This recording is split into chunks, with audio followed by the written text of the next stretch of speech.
यहाँ भी आपको बताएंगे कि पाकिस्तान समेत दुनिया भर में 21 मार्च का दिन और रात का दौरानिया बराबर होगा। पाकिस्तान समेत दुनिया भर में आज 21 मार्च को दिन और रात का दौरानिया बराबर होगा, जो कि 12-12 घंटों पर मुहित होगा। माहिरीन के मुताबिक आज के दिन सूरज अपना सफर तय करते हुए इस नुक्ताए आगाज पर पहुंचेगा, जहां उसने पहले रोज अपने सफर का आगाज किया था। इसके बाद रातों का दौरानिया कम और दिन का दौरानिया बढ़ने लगा है, जबकि मौसम गर्मा की इब्तिदा हो जाएगी। 21 मार्च नए शमसी साल का आगाज है। बास ममालिक में नए शमसी साल के पहले दिन को ईद के तौर पर मनाया जाता है। याद रहे कि सूरज साल में 2 मरतबा खत्ते इस्तवा से गुजरता है। पहली मरतबा जनूबी कुरा में वाक़या खत्ते जद्दी से शुमाली कुरा में वाक़या खत्ते सरतान की जानिब सफर के दौरान दिन और रात तकरीबन बराबर होते हैं।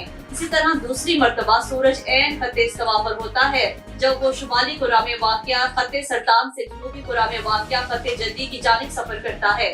इस रोज भी पाकिस्तान समेत दुनिया के बेशतर ममालिक में दिन और रात का दौरानिया तकरीबन बराबर होता है।